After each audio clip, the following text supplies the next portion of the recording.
예배를 드리고 또한 우리가 정말 모든 시절을 통하여서 우리 안에 있는 믿음에 대하여 다시 한번 점검하고 우리가 참된 믿음 안에 있는지 우리가 정말 믿고 있는 것이 참된 믿음의 내용인지를 검증하고 또 말씀을 통하여서 우리가 하나님 은혜를 충분히 누릴 수 있는 그런 기회를 갖고자 하나님께서 이 시간 우리의 마음속에 역사하여 주셔서 우리가 정말로 조명하여 주셔서 우리의 죄됨과 또 하나님 그 죄됨으로 인하여서 우리가 매달릴 것은 예수 그리스도의 십자가밖에 없음을 고백하고 또한 우리 안에 믿음에 대해서 점검할 수 있는 지혜 있는 그런 성도로서 이 시간 지켜주시기 원합니다. 예수님으로 드렸습니다. 네,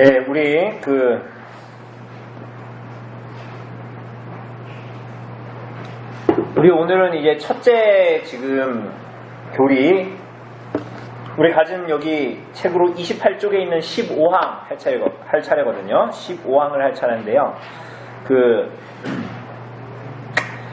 오늘 요 첫째 교리를 다 끝내고 하나님의 선택과 유기에 대한 내용들을 끝내고 다음에는 두 번째 그리스도의 죽으심과 그 죽으심으로 말미암은 사람의 구속, 요 내용을 이제 이어서 하도록 하겠습니다. 벌써 이제 첫째 교리에 대한 내용들이 이제 거의 끝나가고요.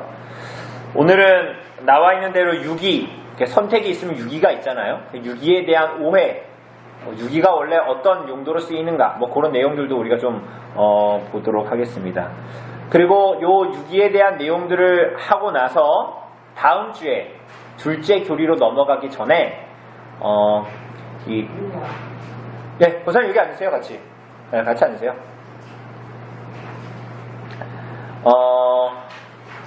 다음 주에는 둘째 교리로 넘어가지 않고 우선은 제가 좀 준비한 것을 좀 같이 나누도록 하겠습니다. 그 내용은 뭐냐면 그러니까 성경에서 말하는 가장의 역할, 그리고 그 가정이 바르게 서기 위해서 가정 경건회, 가정 예배라고도 하죠. 이제 그게 어떻게 나타나야 하는가, 그런 내용들을 우리가 좀 다음 주에는 같이 보고, 그리고 그 다음 주에 우리가 오늘 첫째 교리 끝냈으니까 두 번째 교리로 넘어가 보도록 하겠습니다. 우선은 15항 28쪽에 있는 15항 성경이 말하는 유기에 대해서 함께 보도록 하겠습니다.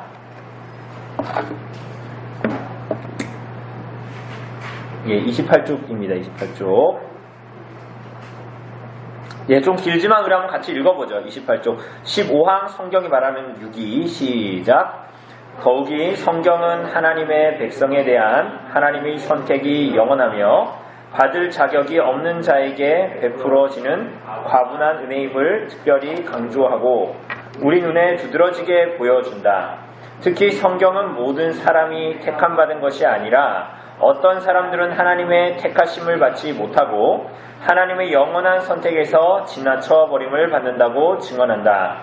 하나님께서는 하나님의 더없는 자유로우심과 더없는 공의로우심, 흠잡을 데 없으며 변하지 않는 선한 기뻐하심에 따라 다음과 같이 작정하셨다. 곧 하나님께서는 택하시지 않은 사람들이 자신들 스스로 잘못하여 빠지게 된 그 공통의 비참 가운데 그들을 내버려 두시기로 그들에게 구원받는 믿음과 회심하게 하는 은혜를 베풀지 않으시기로 마지막에는 하나님의 공의로우심을 나타내시기 위해 그들이 선택해서 걸어온 길과 하나님의 공의로운 심판에 남겨진 그들의 불신앙과 그들이 지은 다른 모든 죄로 말미암아 그들을 정죄하시고 그들이 영원히 형벌받도록 작정하셨다. 이것을 유기의 작정이라고 한다.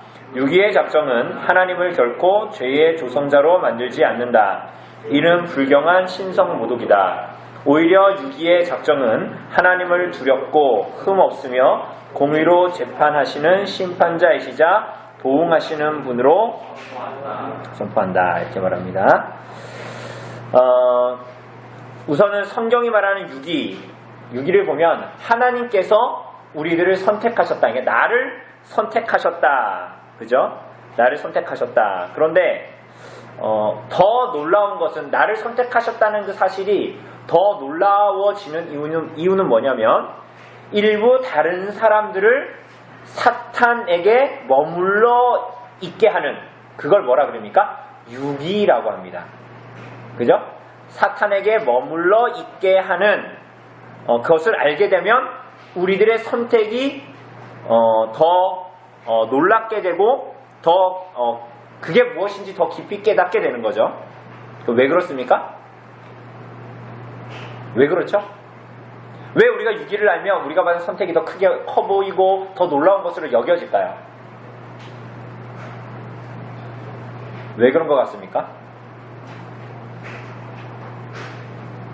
예, 저한테 말씀하시기 싫으면 옆 사람한테 얘기해 보세요. 왜냐하면 그 유기된 사람하고 그 상태를 보자면 유기된 자나 나나 별반 다를 바가 없다는 걸 깨닫기 때문이에요. 그래서 유기의 교리를 보면 우리가 선택받은 것이 더 놀랍게 여겨지는 것입니다. 가룟 유다를 보면 가룟 유다보다 더 내가 나을 바가 없다라고 깨닫게 되는 거예요. 그런데 내가 가룟 유다보다 더 낫지 않은데 가룟 유다는 유기됐고 나는 선택됐다. 이렇게 이제 깨닫게 되는 것이죠. 이제 그런 내용들을 이제 보게 됩니다. 그래서 우리가 읽은 15항의 위에서 세 번째 줄 보면 받을 자격이 없는 자에게 베풀어지는 과분한 은혜다 이렇게 얘기합니다. 그죠? 그러니까 우리가 유기의 교리를 알면 내가 정말 선택받았다는 게 내가 자격이 있어서 그렇지 않다는 걸 이미 다 다루었는데 내가 정말 과분한 은혜를 받은 거구나라는 것을 이제 알게 됩니다. 네. 그런데 사람들은 이제 요 유기의 교리, 이름이 유기의 교리니까 이걸 이제 오해하죠. 왜 그러냐면 하나님께서는 어떻게 일부 죄 없는 사람들을 지옥으로 보낼 수 있는가? 하나님이 어떻게 그 사람들을 지옥에 가도록 유기할 수 있는가? 이런 생각에 다다르게 되죠. 그렇지 않습니까? 그렇게 보면 하나님께서 유기했다고 얘기하면 하나님이 굉장히 불의하고 그렇게 하면 안 될 것 같잖아요. 그죠? 근데 여기에 이 질문 자체는 사실은 오해가 있죠. 오해가. 뭡니까? 누구에 대한 오해입니까? 하나님에 대한 오해가 아니라 누구에 대한 오해가 있어요? 사람에 대한 오해. 우리 이렇게 생각하잖아요. 그러니까 유기됐어. 하나님이 유기하셨어. 그런데 그 사람은 죄 없고 그런 사람인데 그 사람을 유기했다? 하나님 되게 잘못됐네. 이렇게 우리는 얘기하지만 거기에 전제에 오해가 있단 말입니다. 그게 뭐냐면 인간에 대한 오해예요. 인간이 중립적이고 죄가 없는 존재가 아니다라는 것을 우리가 기억해야 해요. 그죠? 그러니까 모든 사람은 중립적이다? 죄가 없다? 그럴 수가 있다 없다. 그럴 수가 없다. 사람이 중립적이고 죄가 없는 존재가 아니라는 거예요. 그래서 우리가 원래 창조되었을 때에는 우리가 굳이 편을 나누자면 하나님 편에 속해 있는 존재잖아요. 그죠? 하나님이 하나님의 형상으로 사람을 지었잖아요. 그죠? 타락하기 전이고. 그래서 이 사람은 하나님 편에 속해 있는 사람이 되는 거예요. 그죠? 그런데 우리가 다 알다시피 범죄하여 타락했잖아요. 타락한 사람들은 어떻게 됩니까? 누구의 편에 가요? 누구 편에 가게 돼요? 사탄 편에 가게 되잖아요. 그렇지 않습니까? 사탄의 편에 이제 가게 되면 사탄과 연합하게 돼서 그러니까 고의적으로 하나님을 떠나서 사탄의 편으로 들어갔단 말이죠. 그죠? 그런데 하나님께서 그 가운데에 일부를 하나님의 편으로 되돌아오게 하셨다.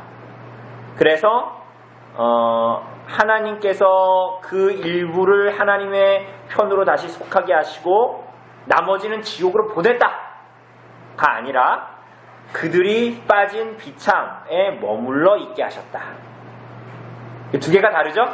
하나님께서 그들을 보내셨다. 근데 물론 작정에 이게 두 가지의 면이 다 가지고 있는 거예요. 하나님께서 그들에게 대한 유기의 작정을 하셨으나 그들이 스스로 빠진 비참에 머물러 있게 하셨다라는 거예요. 그러니까 하나님이 가기 싫은데 억지로 밀어서 그렇게 된 것이 아니라 그래서 여기에 보면 아래에서 6번째 줄 보면 이렇게 나와져 있어요. 곧 7번째 줄인가요? 하나, 둘, 셋, 넷, 다섯, 여섯, 일곱, 여덟, 아홉. 곧 하나님께서는 찾으셨어요? 곧 하나님께서는 뭐라 그럽니까? 택하시지 않은 사람들이 뭐라 그래요? 자신들 스스로 잘못하여 빠지게 된 그 공통의 비창 가운데에 그들을 내버려 두시기로, 그들에게 구원받는 믿음과 회심하는 은혜를 베풀지 않으시기로, 마지막에는 공의로움을 나타내기 위해서 그들의 불신함과 그들이 지은 모든 죄로 말미암아 정죄하시고 영원히 형벌받도록 작정하셨다. 이렇게 이제 얘기합니다. 우선은 그 형벌로 들어가는 사람들이 무죄한 자들이 아니다라는 것을 우선 기억해야 하고요. 그리고 하나님께서 그들을 향한 유기의 작정을 그렇게 이제 계획하셨고, 그리고 그들은 스스로 빠진 범죄 가운데에 들어가게 된다.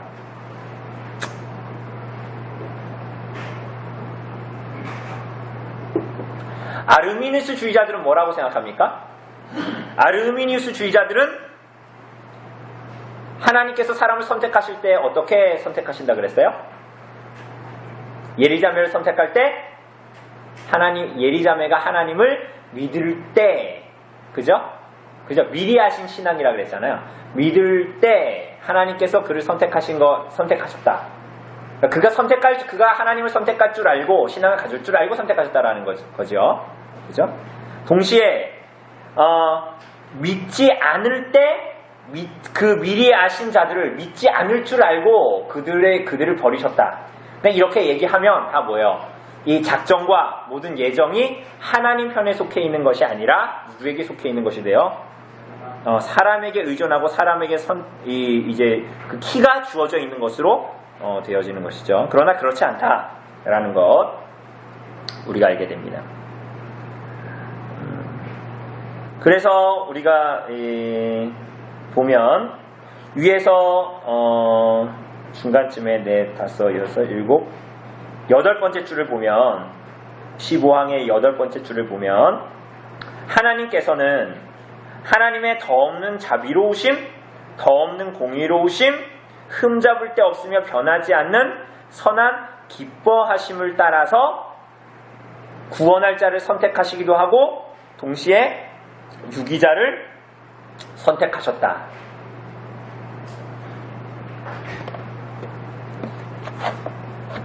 그죠? 그래서 보면 우리 성경 말씀 잠깐 보죠. 로마서 9장.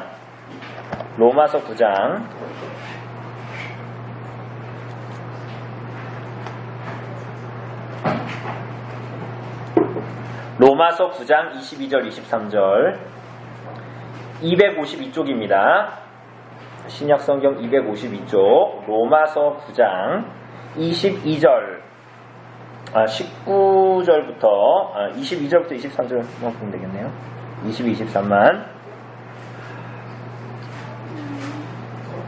9장 22, 23절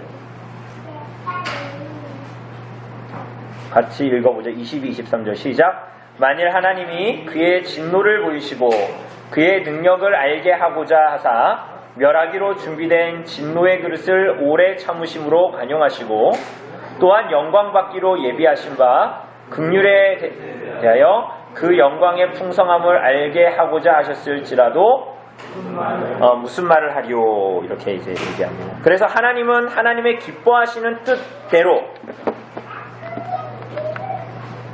그분의 자유로우심에 따라서 그죠? 그런데 하나님은 자유로우시잖아요. 선택이 그죠?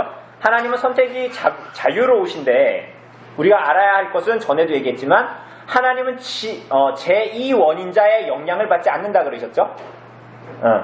그러니까 제2원인자가 뭐냐면 이런 겁니다. 자, 하나님이 우리를 지으시고 하나님은 분명히 작정과 예정이 있어요. 하나님 몰랐던 일은 있을 수가 없습니다. 우리가 예전에 공부한 것처럼 그죠? 하나님의 성품이 그러하고 하나님의 어떠하심에 따라서 그죠? 그러면은 그 안에 하나님의 작정과 창조와 섭리 안에 있는 사람들은 꼭두각시요 로버트처럼 프로그램 돼가지고 운명론적으로 어떻게 살아가는 것이 맞다 그랬습니까? 아니라 그랬습니까? 아니라 그랬습니다. 하나님의 자유로우신 하나님의 뜻대로 작정되었어요. 그런데 그 안에 있는 창조물들은 피조물들은 거기서 이제 살아갈 때에 막 꼭두가시처럼 살아가는 게 아니라 나의 선택을 따라서 의지를 사용해서 무언가를 선택하면서 살아가죠. 그죠? 그런데 그렇게 한다고 해도 하나님의 작정을 벗어날 수 있어요? 없어요? 하나님의 작정을 벗어날 수 없어요. 그러니까 이런 이해를 가지고 있어야 되는 겁니다. 그러니까 우리는 막 올가매가지고 내가 막 짜장면 먹기 싫은데 내가 짬뽕을 먹기로 예정돼가지고 짬뽕을 먹게 됐다. 이런 게 아니란 말이죠. 우리는 이것을 선택을 해요, 자유롭게. 그러나 우리는 그 안에서 선택을 하는 것 같지만 하나님의 작정에 그 모든 것은 속해 있다. 그리고 하나님의 이 작정은 제2원인자, 피조물들의 자유, 우연, 우발 이런 것들의 영향을 전혀 받지 않으신다. 그러니까 하나님이 창조주시죠. 그야말로 주권자이시기 때문에 그렇게 가능한 거예요. 그래서 오늘 로마서도 하나님께서 토기장의 비유를 하시면서 하나는 진노를 보이기에 합당한 그릇을 만들고 하나님 영광받기에 긍휼의 그릇을 만든다 해도 그걸 가지고 어떻게 하나님을 향해서 블레임할 수 있냐, 하나님을 향해서 뭐 이렇게 불평할 수 있냐, 그게 말이 되냐 이렇게 얘기하는 것입니다. 그래서 유기자들이 지옥에 가게 되는 것은 하나님의 작정이니까 이 사람들 운명론적으로 그렇게 되는 거야. 그러니까 하나님의 작정 안에 있다고 해서 이 사람이 등 떠밀려서 하나님을 향해서 범죄하고 타락하는 게 아니란 말이에요. 이 사람은 자유롭게 스스로 원해서 타락하게 됩니다. 그래서 이 사람의 잘못된 행동은 결국은 원래 타락한 죄, 원죄죠. 그리고 원죄로 말미암아 이 땅에 태어났으니까 살아가면서 짓는 죄, 날마다의 짓는 죄, 자범죄 둘 다의 죄책을 지고 그에게 심판이 주어집니다. 그래서 그 죄에 대한 책임에 대한 대가이기 때문에 하나님의 그 심판은 공의로운 심판이 되는 것입니다. 그죠? 막 어거지로 사람들을 잡아가지고 죄 없는 사람을 잡아서 심판하는 게 아니란 말이죠. 죄에 대한 하나님의 공의로운 심판이다. 이렇게 이제 얘기합니다. 그래서 15항 마지막에 보면 유기의 작정은 하나님을 두렵고 흠없으며 공의로 재판하시는 심판자이자 보응하시는 분이라는 걸 선포하고 우리는 그것을 깨닫게 된다. 이렇게 이제 얘기합니다. 그러면 선택받은 자는, 유기된 자를 보는 선택된 자는 어때요? 그들을 무시하고 깔보고 막 그렇게 합니까? 그렇게 되어지지 않지요? 그럼 어떻게 돼요? 어떤 마음을 갖게 됩니까? 내가 저 사람보다 더 나은 것이 없다라는 걸 알게 되죠. 그래서 하나님을 찬양하고 하나님을 높이고 오히려 감사하는 삶으로 살아가게 된다. 이렇게 얘기합니다. 이게 성경이 말하는 유기의 교리, 그리고 유기의 교리로 말미암아서 우리가 얻게 되는 교훈입니다. 자, 16항 유기 교리에 대한 반응들입니다. 이 궁집사님 한번 좀 읽어주실래요? 그리스도께 대한 살아있는 믿음, 확실한 마음의 신뢰, 양심의 평안, 어린 자녀가 부모에게 순종하는 것 같이 순종하려는 열심, 그리스도로 말미암아 하나님께 영광 돌리는 일을 아직 자신 안에서 활발하게 경험하지 못하는 사람들이 있다. 그런데도 하나님께서 우리 안에 이런 일들을 이루겠다고 약속하시며 이를 위해 주신 수단들을 사용하는 사람들이 있다. 이런 사람들은 유기에 대해 들을 때 불안해하지 말아야 하며 자신들을 유기된 자로 생각해서는 안 된다. 오히려 그들은 계속해서 하나님께서 주신 수단들을 부지런히 사용하고 하나님께서 은혜를 더욱 풍성하게 베풀어 주시기를 간절히 원하며 하나님을 경외하면서 하나님께서 은혜 베풀어 주실 때를 겸손하게 기다려야 한다. 하물며 진심으로 하나님께로 돌이키고자 하며 진심으로 하나님만을 기쁘시게 하고 진심으로 사망의 몸에서 건진받기를 원하지만 아직 자신들이 열망하는 만큼 경건함의 신앙에 이르지 못한 사람들에게는 이 유기 교리에 대해 두려워할 이유가 앞의 사람들보다 훨씬 더 적다. 우리 자비로우신 하나님께서는 꺼져가는 등불을 끄지 아니하고 상한 갈대를 꺾지 않는다고 약속하셨기 때문이다. 그러나 하나님과 구주 예수 그리스도를 일부러 생각하지 않으며 세상의 염려와 육신의 정욕 가운데 자신들을 전적으로 내던지는 사람들에게 그들이 하나님께로 진심으로 돌이키지 않는 한 이 유기교리는 마땅히 크게 들어온 것이다. 네, 그렇습니다. 16항은 유기교리에 대한 반응을 이제 다루고 있습니다. 여러분, 유기교리 들으면 어때요? 마음이. 우선은 우리가 이 모든 걸 다 알고 되게 감사하죠. 감사한데, 유기교리는 사람을 어떤 면으로 보면 이것들을 다 이해하지 못하면 유기교리를 들으면 마음이 불안해지죠. 왜 불안해집니까? 왜 불안해져요? 내가 유기된 자가 아닌가. 그죠? 그리고 하나님이 나를 버리신 것은 아닌가 하는 의심이 들게 됩니다. 그렇지 않습니까? 그죠? 우리가 오늘 오전 설교를만 듣고 집에 가면 낙담합니다. 나는 안 되나 보다. 그런데 오늘 본문은 동전의 양면을 다 얘기하고 있어요. 그런데 특별히 유기교리를 들으면 세 가지의 반응이 나타납니다.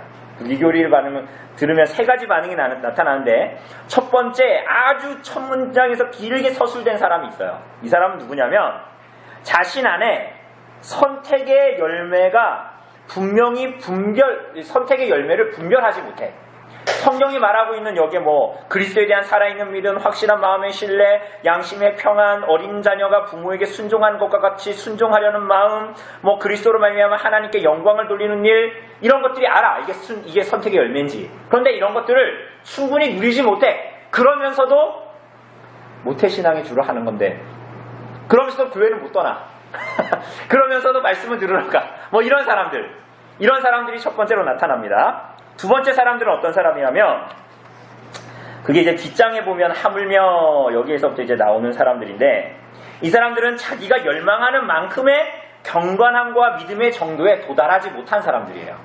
그러니까 장성하지 못한 사람들을 얘기하는 거예요. 이 사람들이 유기의 교리를 들었을 때 반응하는 것들. 또 하나는 뭐예요? 맨 마지막에 한 5줄 정도 나오는 거. 그러나부터 시작할 때. 하나님을 무시하고 유기교리를 들으면서도 비웃으면서 하나님을 무시하고 여전히 더 죄 가운데 살아가는 사람. 이렇게 세 부류가 있습니다. 그죠?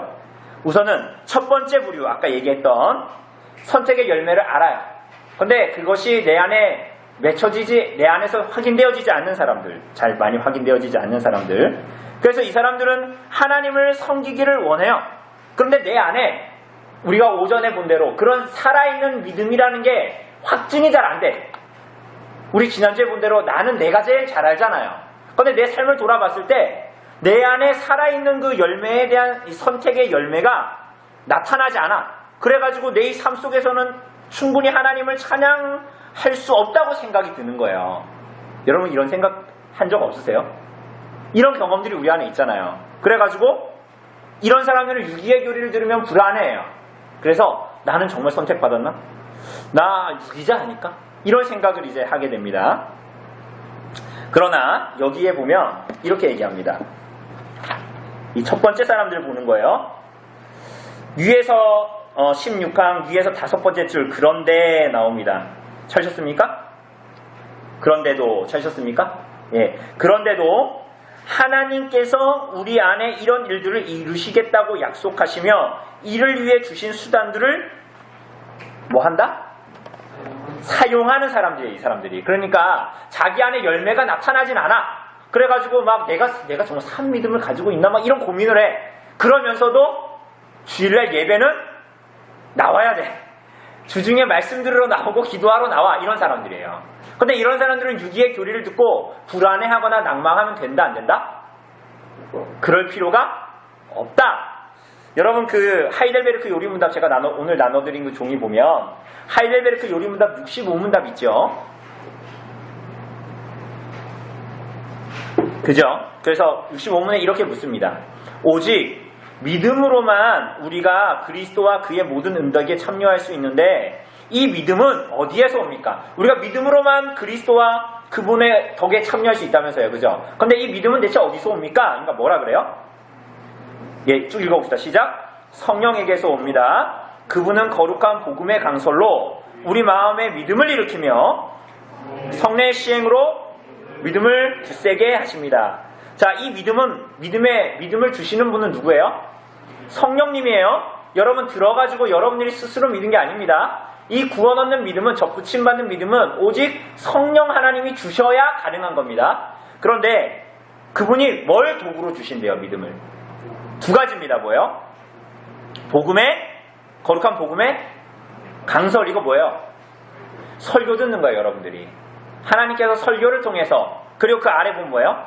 성례의 시행, 세례와 성찬을 얘기하는 것입니다. 그런데 복음의 강설로는 여러분의 마음에 믿음을 일으킵니다. 여러분, 말씀을 듣지 않고 예배드리지 않은데 믿음이 일어날 수 있습니까? 성례로만 믿음이 일어날 수 있습니까? 카톨릭처럼 영세를 줘가지고 믿음이 주입됩니까? 의가 주입돼가지고 믿음이 저절로 생겨나는 겁니까? 아니죠? 복음의 강설로만, 말씀으로만 믿음을 일으키시고, 성례로는 그 생긴 믿음을 어떻게 하는 거예요? 굳세게, 단단하게 만드시는 거예요. 여러분, 성례도 믿음이 일어나는 게 아닙니다. 말씀으로 믿음이 일어난 것을 인치는 게 성례예요. 이걸 바꾸면 안 됩니다. 두 개를 섞어도 안 돼요. 구별하셔야 됩니다. 그러니까 이 사람이 그런 불안 가운데 있지만 여전히 말씀을 붙들고 말씀 앞에 나아가면 하나님께서 반드시 그 일을 이루신다, 안 이루신다? 이루신다는 거예요. 여러분, 이걸로 두려워하실 필요가 없는 거예요. 오늘 이 말씀을 듣고 두려워할 필요가 없는, 유기의 교리를 보면서 두려워할 필요가 없습니다. 여러분, 믿음은 식물이 자라는 것처럼 열매가 맺는데 시간이 필요하죠. 오늘 군집사님이 자두 갖고 오셨죠? 우리 김집사님 자두 드셨나요? 못 드셨나요? 이따 드세요. 자두가 이번에 잘 열렸다면서요. 그런데 어떤 품종이 그게 지금이 아니더라도, 자두가 아니더라도 다른 품종들이 보면 어떤 똑같은, 예를 들면 똑같은 똑같은 포도를 말한다 해도 어떤 종은 조금 더 빨리 열리고 어떤 종은 조금 더 늦게 열리죠. 맞죠? 그죠? 마치 믿음도 그와 같아요. 우리들이 동일하게 믿음 안에 있지만 어떤 사람은 하나님의 작정 안에서 이때에 열매 맺도록 하시는데 어떤 사람은 하나님의 작정 안에서 다른 때에 열매 맺게 하십니다. 그러니 우리는 어떻게 해야 되는 겁니까? 낭망하지 말고 내 안에 저 집사 혹은 저 사람과 같은 열매가 안 맺혀지는데 난 유기자 아닌가? 이렇게 생각할 필요 없이 지금 하는 것처럼 계속해서 하나님께서 주신 은혜의 방편들을 사용해야 합니다. 그죠? 그게 소요리 문답에 의하면, 웨스트민스터 소요리 문답에 의하면 뭐예요? 말씀과 성례와 기도입니다. 뭐라고요? 말씀과 성례와 기도예요. 설교를 듣는 것과 성례를 사용하는 것과 기도로 나아가는 것입니다. 그때에 하나님께서 그렇게 믿음의 삶을 살아갈 때에 하나님의 때에 그에게 열매를 거두게 하신다라는 것입니다.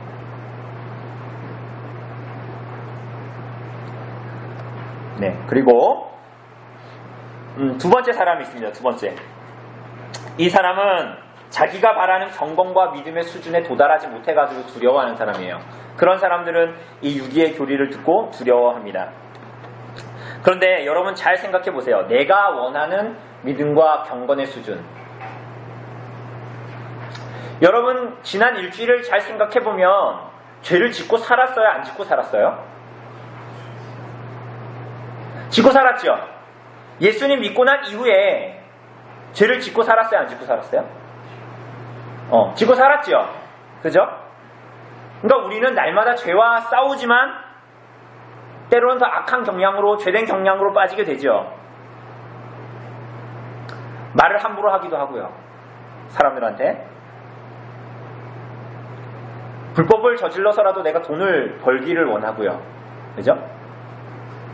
남자나 여자를 보면서 헛된 정욕을 갖기도 하고요. 그래서 우리를 낙심시키는 죄에 반복해서 빠지게 됩니다. 그죠? 이런 경험들 우리가 다 하지 않습니까? 그래서 의심하게 돼요. 뭘 의심하게 돼요? 내가 정말 하나님께 선택을 받았나? 그러니까 죄를 지으면 지을수록 우리 안에 이런 마음이 드는 거예요. 야, 내가 예수님 때문에 구원받았다고 하는데 내가 또 이렇게 죄 짓고 사는데 내가 구원받은 사람이 맞나? 내가 지난주에도 죄를 지은 것 같고 똑같은 죄를 또 반복한 것 같은데? 자, 로마서 7장 볼까요? 아까 우리 9장 봤잖아요. 7장 봅시다. 7장 14절.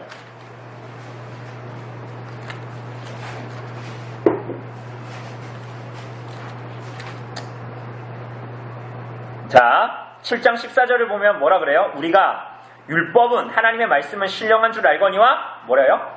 나는 육신에 속하여 죄 아래 팔렸다. 이게 육신에 뭐냐? 육신에 속하여 죄 아래 팔렸다라는 것은 뭐냐면 내가 거듭난 내가 예수님 믿었는데 죄의 세력에서 벗어나지 못하고 여전히 죄 가운데 살아가는 것 같다라는 거예요. 바울이 지금.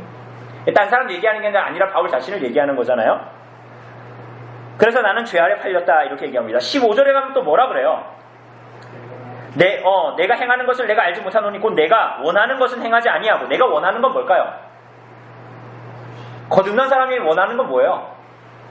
하나님 말씀에 순종하여 살아가는 것이겠죠. 근데 내가 원하는 거 하지 아니하고 뭐라 그래요? 도리어 뭐 하는 걸 한다고요? 미워하는 거 한다고. 이게 뭐예요? 내가 죄의 종노릇하면 여전히 산다라는 거예요. 그런데 그 죄의 종노릇하면 살아가는데 내 마음이 괴로워요, 안 괴로워요?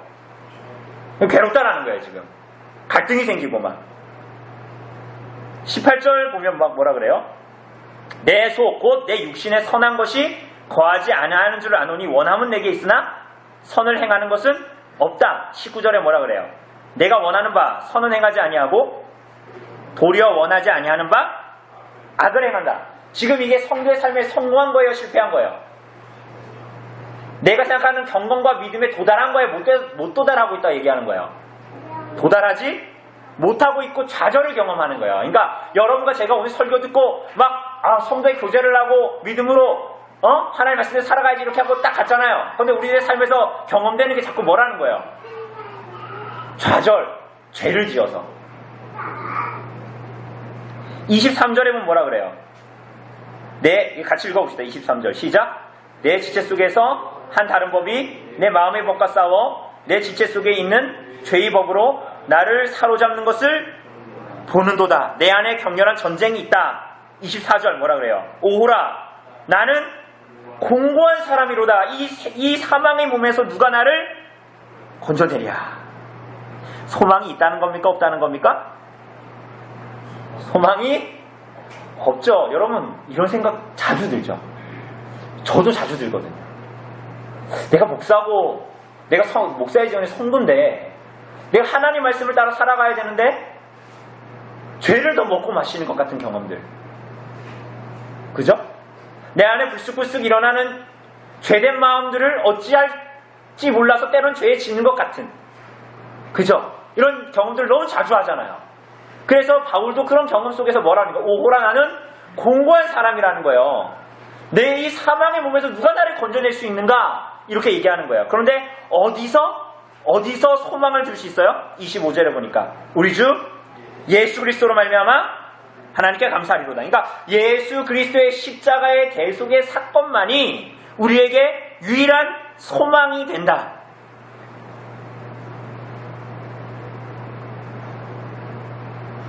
그죠?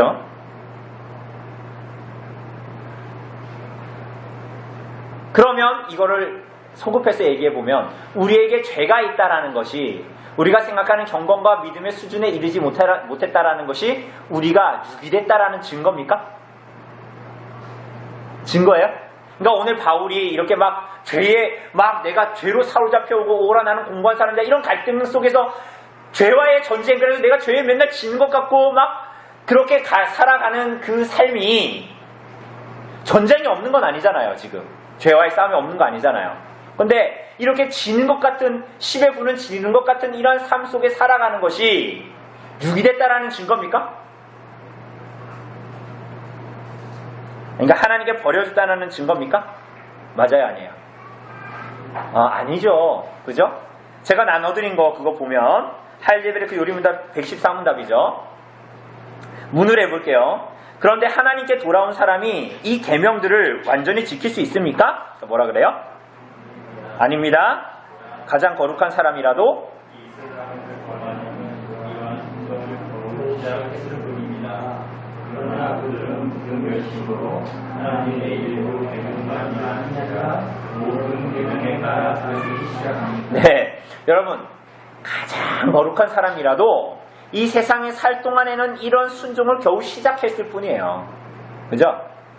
그래서 그들은 굳은 결심으로 하나님의 일부 계명만이 아니라 모든 계명에 따라 살기 시작합니다. 죄에 저항하려고 노력하죠.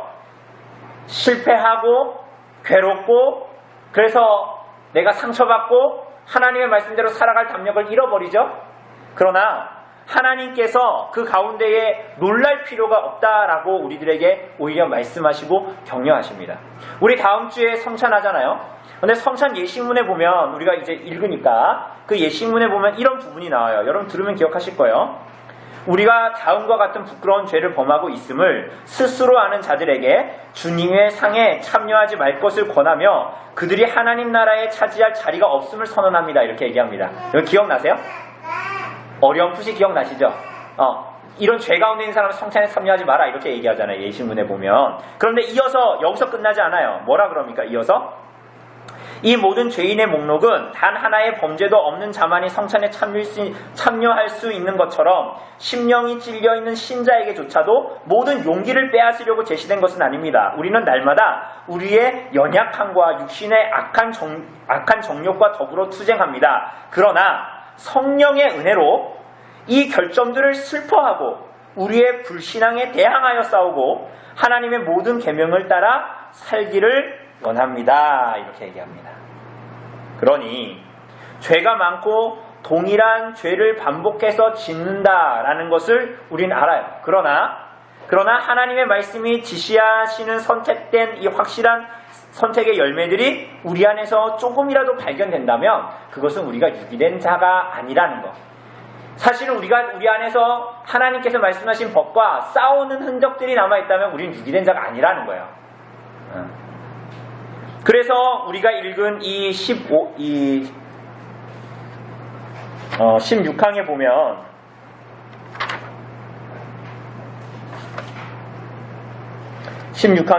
끝에서 6번째 줄, 그 2번째 부류의 사람들이 끝났는데 보면 8번째 줄에 우리 자비로우신 하나님은 꺼져가는 등불을 끄지 아니하고 상한 갈대를 꺾지 않는다라고 약속하셨습니다. 이렇게 얘기해요. 그러니까 하나님이 우리가 거기에 도달하지 않았고 여전히 우리가 죄와 싸우고 있는 상황 가운데 있지만 하나님은 우리를 포기하지 않으신다. 그리고 마침내 이루실 것이다.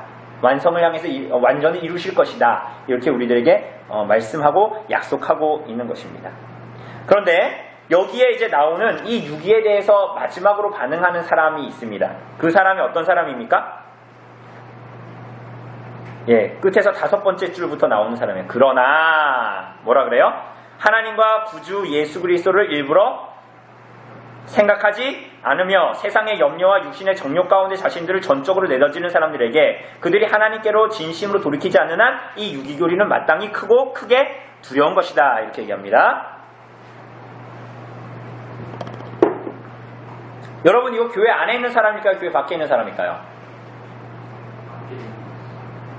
밖에 있는 사람은 유기의 교리를 두려워하지 않습니다. 이 유기의 교리가 더 주어지는 사람이 누구예요 지금? 지금 이게 누구냐면 교회 안에 있는 사람을 얘기하는 거예요. 교회 안에 가라지가 있다라는 거예요. 그런데 그 가라지의 증상들이 이렇게 나타나는데 이런 사람들이 뭐냐면 오늘 오전에 우리가 봤던 미련한 자들, 위선자들이에요. 위선자들. 그래서 이 사람들은 교회 안에 있는데 위선자들이에요.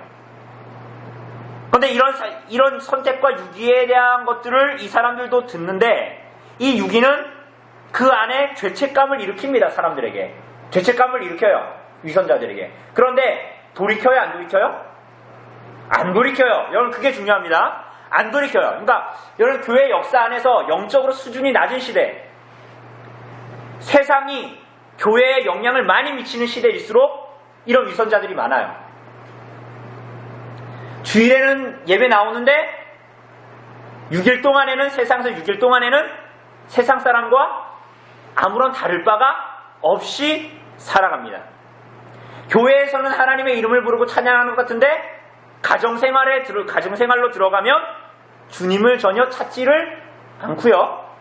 성경을 읽는데 의무감으로밖에 읽지 않아요. 죄의 즐거움을 탐닉하고 이 땅을 살아가는데 때로는 나의 구원과 나의 죄 때문에 두려워서 밤을 지샌 경험이 없어. 그런 사람들이에요. 당연히 나의 죄에 대해서 두려워 떨면서 고민해보지 않은 사람이 예수 그리스도의 십자가의 대속의 사건으로 감동하지 않겠죠? 그 사람들이 여기에 나오는 대로 하나님과 예수 그리스도를 일부러 생각하지 않고 세상의 염려와 육신의 정욕에 자신을 내던지는 사람들이다, 이렇게 얘기합니다. 그래서 이 사람들의 특징은 뭐냐면 신앙을 액세서리처럼 여기기도 하고요. 그래서 그 죽음이나 신앙에서 진지해지려면 아직 나는 30대, 20대인데 아직 나는 시간이 많아. 난 아직 인생의 끝을 보려면 멀었어. 조금 더 즐기다가 나중에 교회 가든가 나중에 진지한 신앙을 가져보자. 이런 식으로 생각하는 사람들이에요. 근데 이런 사람들 다 뭐라고요? 이런 사람들 여러분 참된 믿음을 가진 사람이 아니에요. 이런 사람들은 다 위선자예요. 위선자.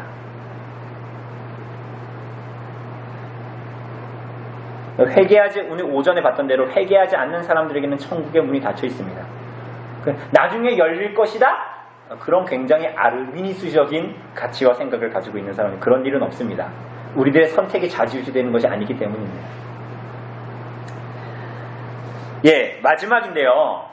오늘 17항 제가 최대한 빨리 할게요. 17항을 최대한 빨리 하고 끝내는 게 될 것 같아요. 자, 17항 짧으니까 우리 한번 같이 읽어보죠. 17항 신자의 자녀가 유하기에 죽을 때의 구원. 자, 같이 읽겠습니다. 시작. 우리는 하나님의 말씀에서 하나님의 뜻을 판단해야만 하는데 하나님의 말씀은 신자의 자녀들이 본성상 거룩해서가 아니라 그들이 그 부모와 함께 맺게 된 은혜 언약 때문에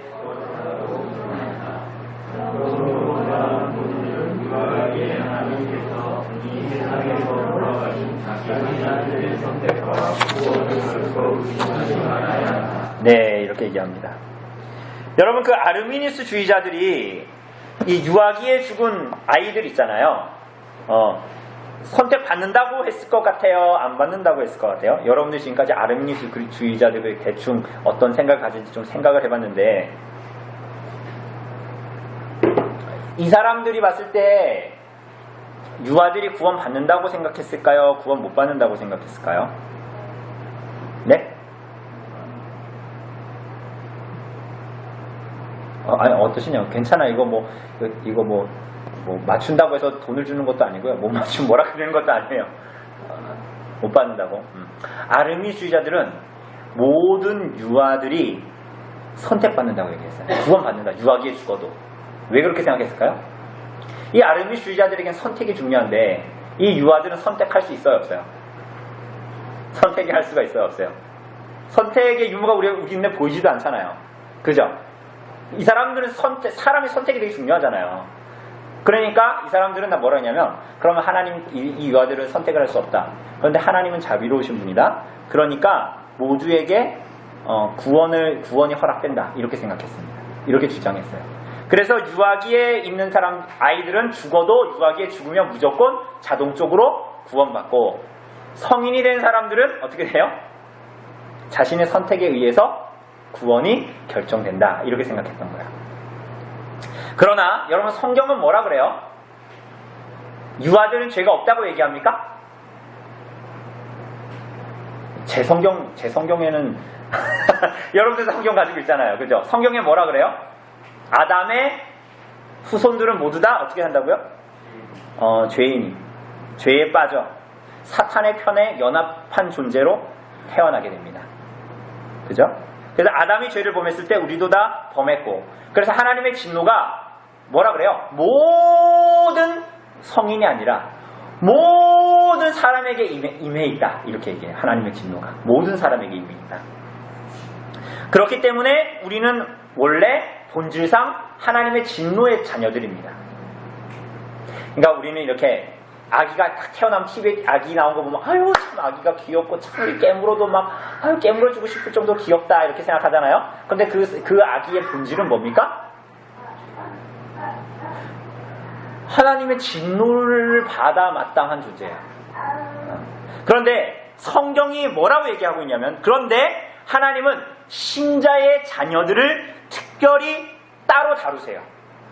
뭐라고요? 신자의 자녀들을 불신자의 자녀들과 구별하세요. 뭐 때문에 구별하세요? 오늘 여기 나와 있잖아요. 두 번째 줄에 하나님의 말씀은 신자의 자녀들이 본성상 거룩해서가 아니라 본성은 안 거룩합니다. 아담의 후손이니까. 뭐 때문에? 그들이 그 부모와 함께 맺게 된 은혜 언약 때문에 창세기 17장에도 보면 아브라함과 그 후손에 대해서 얘기하고 사도행전에도 보면 그 믿는 자와 그 가정을 얘기합니다. 그렇지 않습니까? 그래서 그 언약을 맺으셨기 때문에 그 자녀들이 누구의 소유다? 언약 때문에 언약을 맺었기 때문에 그 가정에 태어난 그 부모에게서 태어난 아이들도 누구 거다? 하나님 거다. 이거 굉장히 중요합니다. 여러분 이 교리가 저는 개인적으로 이혜리가 아팠을 때 굉장히 마음의 위로가 됐던 교리예요. 이 아이가 믿는 자의 자녀이기 때문에 믿는 자를 부르신 분이 누구십니까? 누구세요? 우리를 부르신 분이 누구십니까? 하나님. 근데 하나님의 악하신 분이에요? 선하신 분이에요? 선하신 분이죠. 그럼 선하신 분이 우리를 부르셨는데 제가 오늘 나가서 교통사고로 죽는다고 해도 하나님의 이 일은 나에게 행하신 이 일은 악한 거예요? 선한 거예요? 선한 거예요, 여러분. 선한 거. 우리 하나님이 선하신 하나님이잖아요. 나에게 일어나는 모든 일은 하나님의 선하심에 달려있는 거예요. 그래서 하나님께서 그 자녀를 데려가셨다고 한들 믿는 부모의 자녀가 죽었다면 성경의 권위의 근거에 하나님의 약속의 근거에서 그 자녀에게 구원이 이루어졌다라고 우리는 받아들여야 되는 거예요. 성경이 그걸 얘기하고 있기 때문에 그렇습니다. 그 선하신 하나님이 우리 아이가 질병이나 혹은 사고로 죽었다고 해서 그 아이를 지옥으로 보내겠습니까? 그러면 하나님은 선하신 하나님이 아니죠. 여러분 사무엘하 우리가 전에도 봤잖아요. 사무엘하에 보면 우리 이제 볼 겁니다. 우리 수요일에 볼 건데 여러 번 얘기했던 다윗이 우리아의 아내와 간음하여 아이를 낳게 되는데 그 아이가 죽게 되지 않습니까? 근데 죽기 전까지 다윗이 금식하며 기도하며 막 그랬잖아요. 근데 그 아이가 죽고 나서 수염을 다시 깎고 막 새 옷을 입고 밥을 먹고 그랬잖아요. 그 신하들이 이상하게 봤죠? 그러면서 뭐라 그래요? 왜 당신 왜 그러시냐 그러니까 다윗이 뭐라 그럽니까?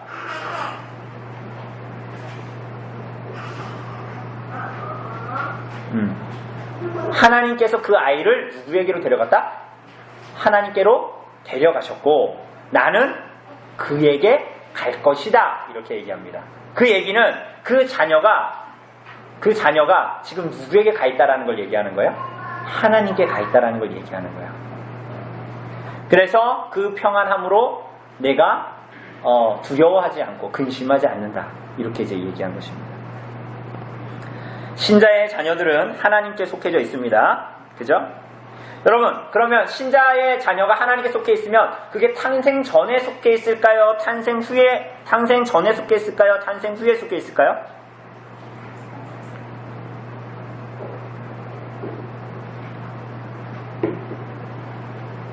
탄생 전.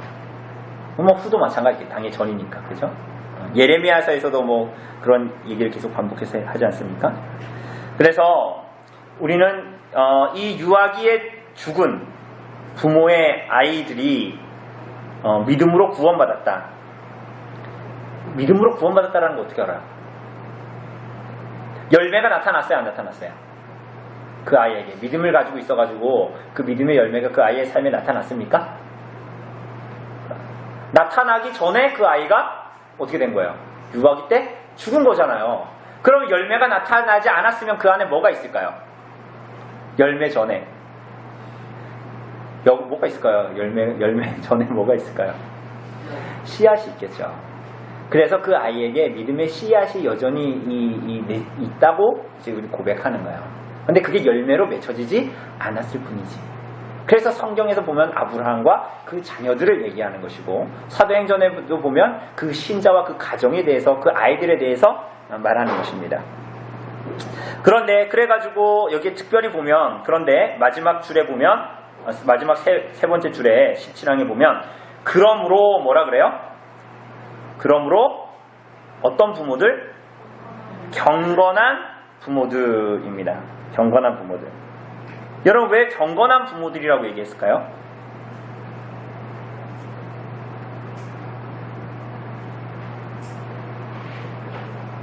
뭐 진실한 신앙을 가지고 있는 그런 사람들을 얘기하는 건데, 여러분, 우리가 경건한 부모라면 우리 집에 자녀가, 우리 나단이 이엘이 있잖아요.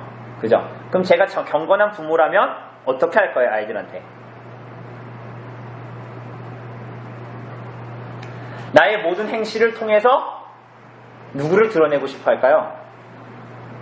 그죠. 내 모든 행실을 할 때 내 자녀들을 생각하겠죠. 그렇지 않습니까?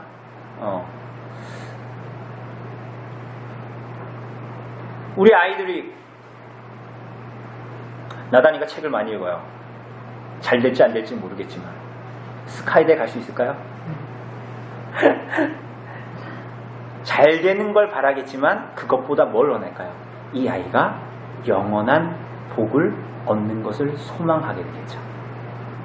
이 아이가 건강하고 잘 나갈 때 이 아이를 위해서 기도하기보다 오히려 이 아이가 뭐 아프거나 죽을 때 기도하기보다 이 아이가 건강하고 오히려 잘 살고 있음에도 불구하고 이 아이를 걱정하여 기도하겠죠.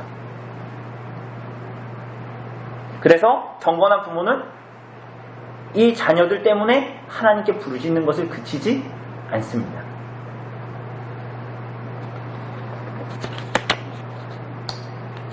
그래서 경건한 부모들은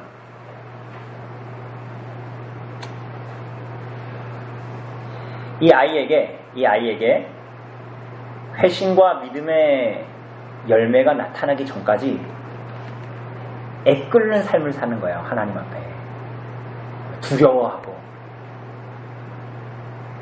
우리 이렇게 생각할 수 있잖아요. 이 아이가 믿는 가정에 태어났으니까 이 아이가 장성했는데 또 믿음이 없는 것처럼 보여. 그러면 이 아이는 그냥 언젠가 하나님께서 뭐 열매를 맺게 하시겠지. 그게 아니라 그건 하나님이 하실 일이고, 부모는 어떻게 해요? 이 아이에게 선행을 보여주고 믿는 것이 무엇이라는 걸 보여주기 위해서 살아가되, 이 아이가 믿음의 열매와 회심의 열매가 나타날 때까지 애끓는 삶을 살게 되어져 있어요. 그게 경건한 부모라는 거예요.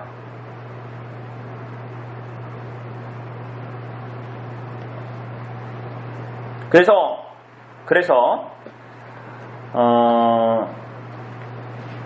우리들은 자녀들이 스스로 중생하여 거듭났음을 보여주기 전까지는 그 성장한 아이들이 하나님의 자녀라는 약속 안에 있다 하더라도 중생한 이렇게 그 아이가 선택받았다, 구원받았다 이렇게 이제 여길 수가 없죠. 이걸 반대로 얘기해 봅시다.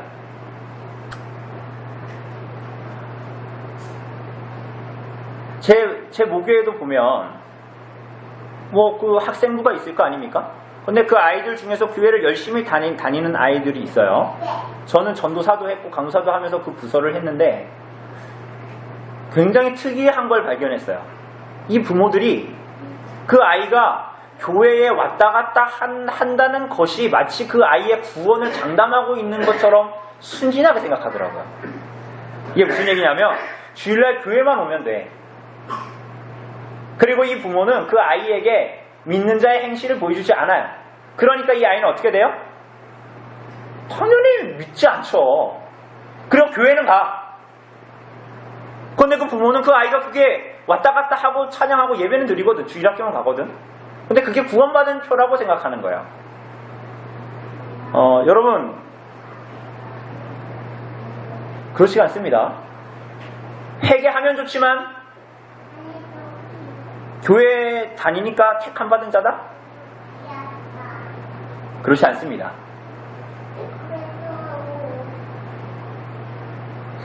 그러니까 이 두 가지 면을 다 이제 붙들어야 되는 것입니다. 하나님께서 택한 자 언약에 의해서 그 자녀를 주셨어요. 주셨음에도 불구하고 이 아이가 장성하며 하나님 앞에 커갈 때에 반드시 보여야 되는 것은 뭡니까?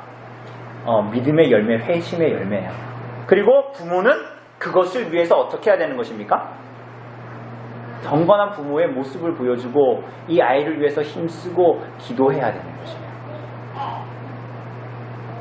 여러분 왜 그러냐면 이 아이의 입장으로 돌아가 봅시다. 이 아이에게는 말씀을 가르칠 수 있는 부모를 하나님께서 주셨어요, 안 주셨어요? 주셨죠? 그죠? 말씀을 가르칠 목사를 주셨어요, 안 주셨어요? 주셨죠? 그죠? 이 아이가 언젠가 여기에 대해서 책임과 반응을 가지고 하나님 앞에 서야 될 거 아니에요.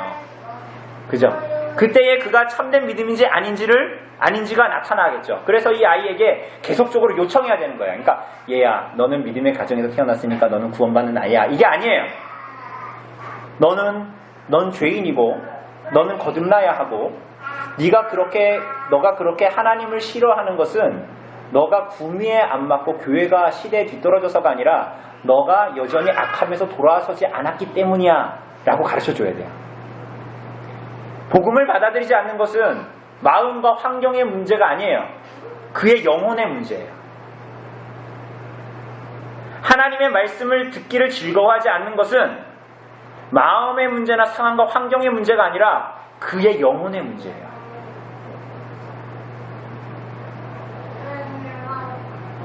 여러분 마지막으로 우리 리처드 매더라는 우리 청교도 이제 목사님이 있었는데요.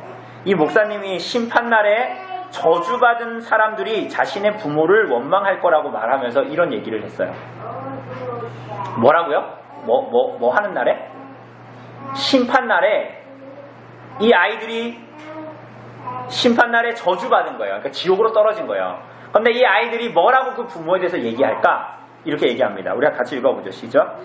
부모들이여, 우리가 지옥에서 고통을 당하는 것은 모두 당신들 때문입니다. 당신은 우리에게 하나님의 일을 가르쳐야 했지만 그렇게 하지 않았습니다. 또 우리가 죄를 짓지 않도록 가르쳐야 했지만 그렇게 하지 않았습니다. 당신들을 통해 원죄의 부패함과 죄책이 우리에게 전가되었지만 거기에서 벗어날 수 있도록 우리를 성실껏 돌보지 않았습니다.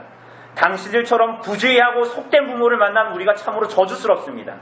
또한 이제 동정심과 긍휼을 베풀어 우리가 영원한 불행을 당하지 않도록 도와줄 수 없게 된 당신들도 저주스럽습니다.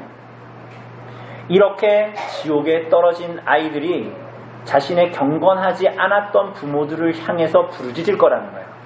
물론 리처드 매더라는 사람은 그것을 상상한 거겠죠. 우리가 이 리처드 매더의 얘기를 잘 곱씹을 필요가 있어요. 우리가 그럼 해야 될 게 뭐예요? 이 아이들에게 하나님의 일을 부지런히 가르쳐야 하는 거예요. 죄를 짓지 않도록 가르쳐야 하는 거예요. 그리고 그 죄책, 우리들의 원죄의 부패와 이 죄책에서 벗어날 수 있도록 돌봐야 되고, 내가 하나님 말씀 앞에 살아가는 것이 부주의하고 속돼 보이지 않도록 그 아이에게 본을 보여야 하는 것입니다. 왜요? 여러분은 하나님이 아니기 때문에 마지막 날에 그 아이들이 음부에 처해져 있을 때 여러분들은 그 아이들을 꺼내줄 수 있는 아무런 능력이 없거든요. 그래서 마지막에 그러잖아요. 우리가 영원한 불행에 처하지 않도록 도와줄 수 없게 된 당신들이 저주스럽습니다. 이렇게. 그래서 우리는 우리들의 자녀들을, 우리의 가정이 이러한 데 처해지지 않도록 두렵고 떨림으로 가정과 교회를 섬겨야 합니다. 그러니까 우리가 이 유기의 교리를 볼 때 하나님이 선택하셨다, 그럼 난 책임이 없다, 이런 걸 얘기하는 게 아니란 얘기를 하는 거예요. 하나님은 주권적으로 우리에게 역사하시되 우리들에게 반드시 책임을 물으시고 그렇게 반응하며 살아가기를 원하시는 거예요. 하나님 그것을 기뻐하시고. 네, 요 내용들을 우리가 좀 봤습니다. 18항은 우리가 이제 중간중간에 계속 다뤘습니다. 18항의 내용들은 한번 집에 가서 읽어보시고, 다음 주에는 그래서 말씀드린 대로 우리 청교도들이 생각했던 가정 사역, 아버지는 누군가? 그리고 가정 경건회와 가정 예배는 무엇인가? 그리고 어떻게 가정이 덕이 될 수 있고 유익을 끼칠 수 있는가? 이런 내용들 다루어 보도록 하겠습니다. 혹시 질문 있으십니까?